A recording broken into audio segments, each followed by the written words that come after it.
अपने बदले हुए हालात देखकर काव्या की बार बार रुलाई फूट रही थी। देखते ही देखते क्या से क्या हो गया था। मायके में उसकी खिलखिलाती हंसी, वो चुलबुलापन, चहचहाना और वह बचपना, सब कुछ एक ही झटके में खत्म सा हो गया। लेकिन उसने तो न जाने कितने सपने संजोए थे और क्या क्या सपने दिखाए थे उसकी सहेलियों ने, उसके घर वालों ने और मिलने वालों ने। जिसे देखो वह यही कहता था, तेरे तो ऐसो आराम हो गए काव्या। अरे मांग कर लड़की ले जा रहे हैं, राज करेगी राज अपने घर में।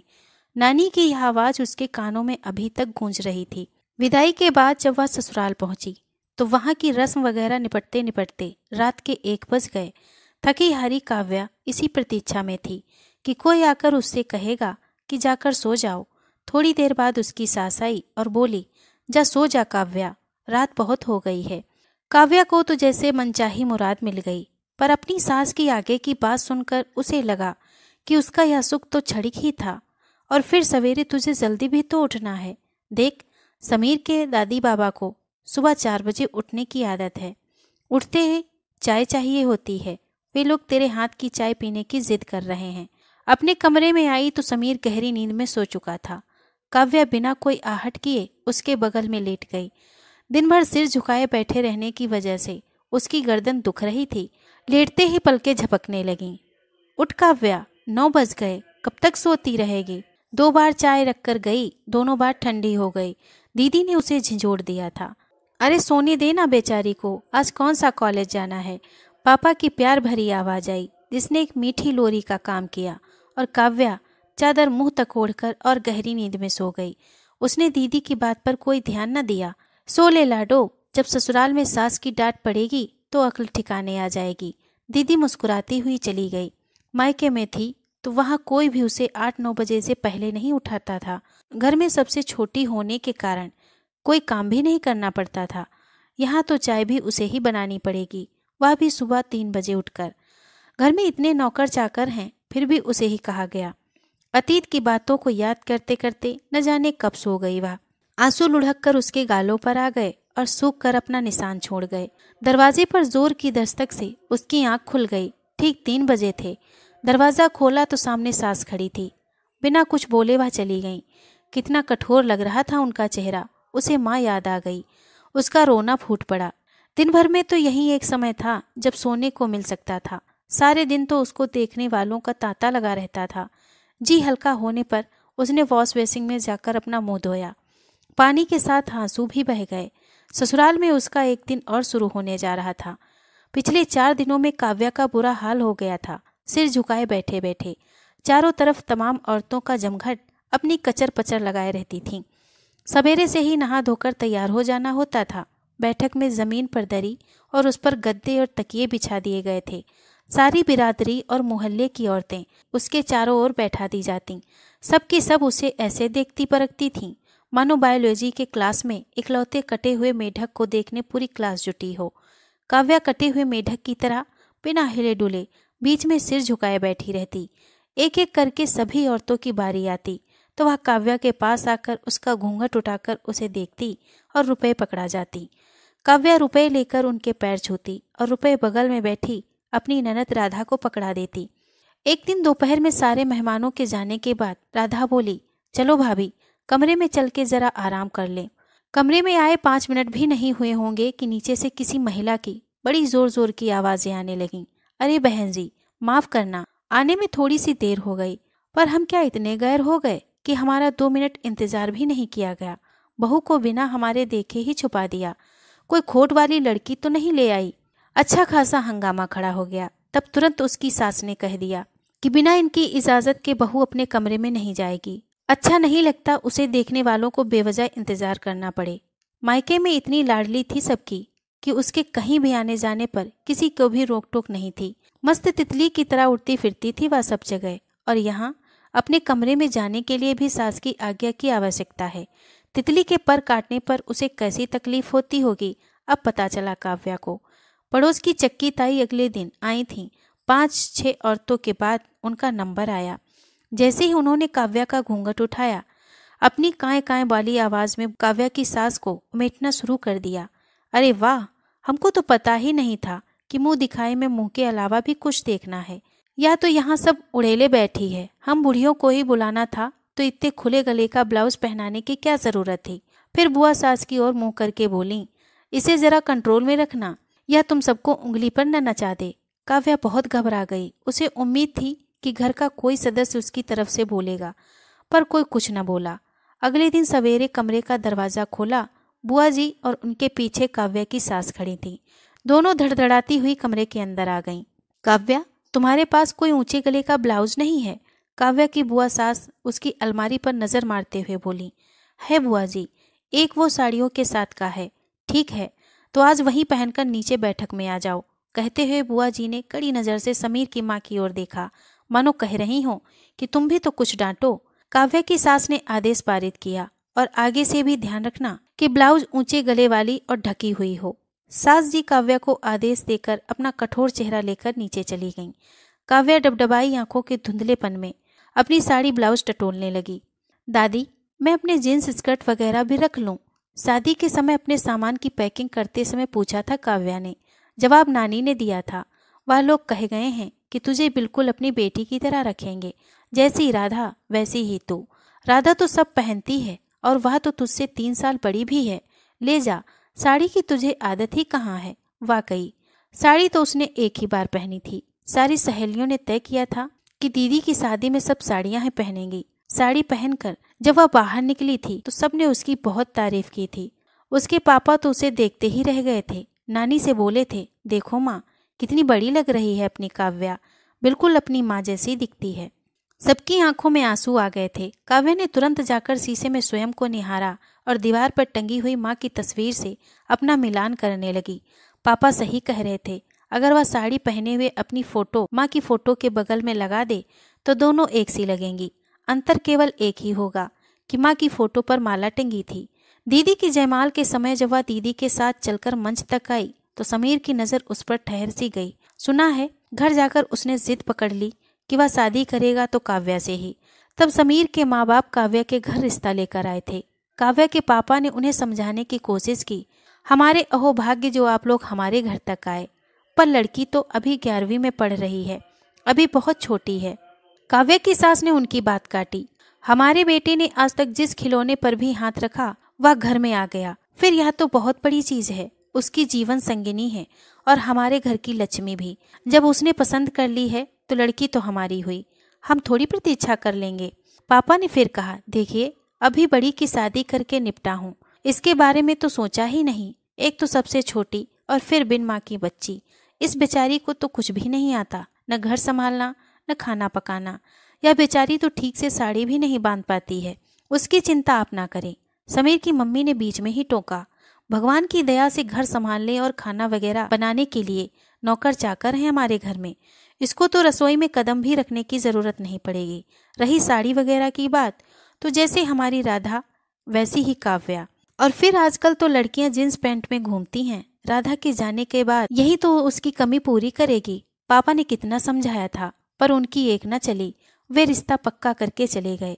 जाते जाते काव्या की सास दोबारा कह गई थी, भाई साहब चिंता मत करिए, काव्या बिल्कुल राधा की तरह रहेगी। यह सब ढकोसला था क्या?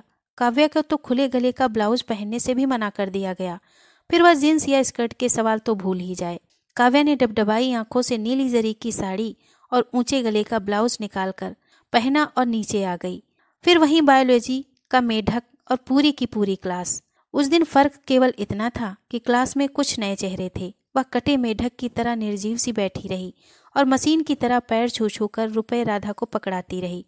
उसके अंदर ही अंदर रुलाई के बादल उमड़ घुमड़ रहे थे। क्या सुहाने दिन थे मायके के, और अब क्या हो गया।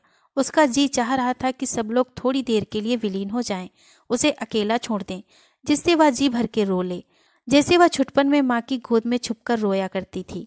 एक बार माँ की गोद में घुस गई तो मानो सारी दुनिया विलीन हो गई और वह अकेली हो गई। घूंघट के अंदर ही उसकी रुलाई निकल पड़ी।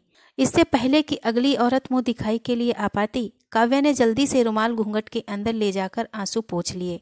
पास ही बैठी राधा ने पूछा, तबीयत तो ठीक है ना भाभी? काव्या ने बहाना बना दिया, सिर में थोड़ा दर्द हो रहा है। काव्या की सास को बताया गया तो तुरंत आदेश हो गया कि राधा काव्या को उसके कमरे में ले जाएं। कमरे में पहुंचकर काव्या को बड़ी राहत मिली। राधा ने उसका घूंघट हटाकर उसे लिटा दिया और उसके सिरहाने बैठकर उसका सिर दबाने लगी। रहने दो दीदी, अभी ठीक हो जाएगा। दोनों बातें करने लगीं। धीरे धीरे काव्या का ध्यान बटा तो उसका जी हल्का हो गया। धीरे धीरे दोनों की बातों का दायरा बढ़ता गया। अपने अपने कॉलेज की बातें, सहेलियों के किस्से, फिल्मों की बातें, न जाने क्या क्या बातें होने लगीं। वक्त का पता ही न चला। न ही काव्या को ध्यान रहा कि वह अपनी ससुराल में है। अचानक बात करते करते राधा ने चक्की ताई की नकल उतारी। काव्या को तो हंस हंस कर बुरा हाल हो गया। उसके ठहाके उसके कमरे से होते हुए शायद नीचे तक पहुंच गए, जिसका पता तब चला जब बुआ जी दहाड़ी। देखो तो कैसे खीखी कर रही है मुंह फाड़ के। इतना भी ख्याल नहीं कि घर में मेहमान बैठे हैं। किसने कहा था भाभी या 1.5 वित्त की लड़की उठा लाने को? घर वालों ने तो जरा भी तमीज नहीं सिखाई। काव्या की हंसी को ब्रेक लग गया। उसे ध्यान आया कि वह अपने ससुराल में है, पर तब तक देर हो चुकी थी। उसकी सास ऊपर आ चुकी थीं। आते ही उन्होंने राधा को डांटा। क्या खीखी लगा रखी है? तुझे काव्या को आराम करने के लिए भेजा था। ऐसे भी भला हंसा जाता है कि पूरा मोहल्ला सिर पर उठा लें। डांट तो राधा को पड़ी थी, पर काव्या जानती थी कि निशाना वहीं थी। सास अपना कठोर चेहरा लेकर वापस चली गई। राधा भी माँ की डांट खाकर खिसक ली। काव्या को मायके की याद आ गई। एक दिन उसने घर में रूठने का मौन व्रत धारण कर लिया था। न सिर्फ पूरा घर बल्कि मोहल्ले की कुछ पड़ोसनें भी आ गई थीं, यह पूछने कि आज काव्या घर पर नहीं है क्या। उसकी हंसी नहीं सुनाई पड़ी। पापा ने ऑफिस से आते ही पूछा, तेरी तबीयत तो नहीं खराब है? आज तेरे ठहाके नहीं सुनाई पड़ रहे। नहीं, ठीक हूँ। तो फिर बेटा, हर समय हंसती ही रहा कर। तेरी हंसी की आवाज़ बंद होती है तो मुझे घबराहट होती है कि कहीं तू बीमार तो नहीं। एक मेरा पीहर था जहाँ मेरी हंसी की इतनी कद्र थी, और एक यहाँ। अकेले कमरे में वह फूट फूट कर रोने लगी। आखिर छोटी सी बच्ची ही तो थी काव्या। इतने अजनबियों के बीच में किससे कहे वह अपने मन की वे था। सभी नए लगते थे और पराये भी। समीर पर भी कितना विश्वास करे। कहीं उसी ने मम्मी से जाकर शिकायत कर दी तो? घर पर फोन करेगी तो वहाँ सबको तकलीफ होगी। कितनी हिम्मत बंधाकर भेजा था सबने। तू जिस घर की अमानत है उसी घर में जा रही है। उस घर में तुझे माँ मिलेगी, अब वहीं तेरी माँ है। ऐसी भी कहीं माँ होती हैं, बिल्कुल पत्थर। पहले तो कितनी बढ़ चढ़कर बातें करती थी, और अब मेरे पापा को बुद्धू बनाया। काव्या रोते रोते सो गई। शाम को 5 बजे आँख खुली तो उसका सिर भारी हो रहा था। ससुराल, शादी, पति, सासू माँ, नया घर, कुछ भी अच्छा नहीं लग रहा था उसे अपनी सहेलियाँ, अपनी आज़ादी याद आने लगी। ऐसी तबीयत अगर उसके घर में हुई होती तो उसने पूरा मोहल्ला सिर पर उठा लिया होता, और पूरा मोहल्ला ही उसकी तीमारदारी में लग गया होता। उसका मन हो रहा था कि वह बस किसी तरह उड़कर अपने घर पहुंच जाए, पर अभी तो उसे अपने घर जाने में 1 हफ्ता बाकी था।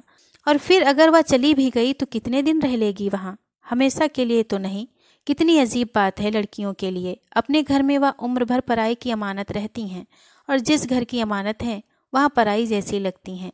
दरवाजे पर खटक सुनकर वह पलटी तो देखा सास खड़ी थी। कैसी तबीयत है? ठीक हूँ, नपा-तुला जवाब दिया काव्या ने। एक तो नई बहू, और फिर छोटी उम्र की होने के कारण वह डरती थी कहीं मुंह से कोई गलत बात न निकल जाए। सास ने उसका चेहरा देखा तो चौंक गई। अरे, तेरी तो आंखें सूजी हुई हैं, तू रोई थी बेटा? ससुराल में अपने लिए पहली बार बेटा शब्द सुनकर काव्या की थोड़ी हिम्मत बंधी।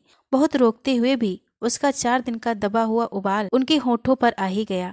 उसने रुंधे गले से कहा, माँ, एक बात पूछूं? पूछो। पैदा होने के बाद से ही लड़कियों को कहा जाता है कि वह पराया धन है, पराई अमानत है। उन्हें पराये घर जाना है जो उनका असली घर है। और जब मैं इस घर में आई, जिस घर की अमानत थी, तो मुझे अपनाए जाने में सबको बड़ी कठिनाई हो रही है। मैं अपने मायके में सारी जिंदगी पराई अमानत रही, और अब यहाँ भी पराई हूँ। कौन सा है असली घर मेरा? काव्या की सास उसे थोड़ी देर घूरती रही, कुछ न बोली। शायद माँ के पास भी इस सवाल का कोई जवाब नहीं था, या मैंने ही कुछ गलत पूछ लिया। काव्या ने घबरा कर सोचा। काव्या की सास बिना कुछ बोले उसकी अलमारी से कपड़े निकालने लगी। मैंने अलमारी से तेरे कपड़े निकाल दिए हैं, यहीं पहनकर नीचे आ जाना। उसकी सास इतना आदेश देकर कमरे से बाहर निकल गई। इसके अलावा कुछ नहीं बोली। उनका चेहरा और कठोर हो गया था। सीढ़ी सीधे ड्राइंग रूम में उतरती थी। बन्नों ने जैसे ही सीढ़ी पर कदम रखा, सारे मेहमानों की सांस ऊपर की ऊपर ही रह गई। काव्या सफेद जींस और काली टी-शर्ट पहने हुए नीचे उतर रही थी। खुले बालों में वह एकदम बच्ची लग रही थी। सबसे पहले बुआ जी दहाड़ी, अरे भाभी, देखो तो अपनी लाडो को। इससे पहले कि बुआ जी अपना वाक्य पूरा कर पाती, काव्या की सास की आवाज गूंजी, यह कपड़े मैंने ही उसे निकाल कर दिए हैं। देखो तो कितनी प्यारी लग रही है। बुआ जी कहाँ मानने वाली थीं, पूरा गुबार निकालने पर उतारू थीं। ये क्या गजब कर रही हो भाभी, इतने मेहमानों के सामने कुछ तो ख्याल कर लिया होता। कर लिया बहुत ख्याल, जिसने जैसा कहा मैं उससे वैसा ही कराती रही। उसका आना जाना, हंसना बोलना, पहनना ओढ़ना, सब पर अंकुश लगा दिया था। जैसा आप सबने आदेश किया उस बेचारी ने माना। बिना चूं किए 4 दिन में आप लोगों का ख्याल करके मन महसूस कर रही, पलटकर कुछ भी नहीं कहा। आप लोगों ने बहू बना कर रखा उसे, पर मैं बेटी लाई थी घर में, बहू नहीं। अगर आप सबके बहू के अरमान अभी भी बाकी हैं तो मैं अभी जिंदा हूँ। आप लोग अपने अरमान मुझ पर निकाल सकते हैं या अपने अपने घर में अपनी बहुओं पर निकाल लें। मैं हूँ आपकी बहू, यह नहीं, यह मेरी बहू है और इस पर मैं अपने अरमान निकालूंगी, जैसे चाहूंगी वैसे रखूंगी। और मैं सबके सामने ऐलान करती हूँ कि यह राधा की जगह आई है और राधा की तरह ही रहेगी, बहू की तरह नहीं। काव्या इस घर की अमानत थी और अब अपने घर में आ गई है। पूरी बात एक सांस में कह गई थी। सब सहम गए थे, किसी के मुंह से कोई भी बोल नहीं फूट रहे थे। काव्या की खुशी का तो कोई ठिकाना ही न था। वह समझ गई थी कि 4 दिनों से सासू माँ की कठोरता मेहमानों के व्यवहार के लिए थी, उसके लिए नहीं। वह दौड़कर उनसे लिपट गई। दोस्तों, अगर आपको ये कहानी पसंद आई हो तो प्लीज़ इसे लाइक और शेयर करें। अगर आप मेरे चैनल पे नए हैं तो प्लीज़ इसे सब्सक्राइब करें। धन्यवाद।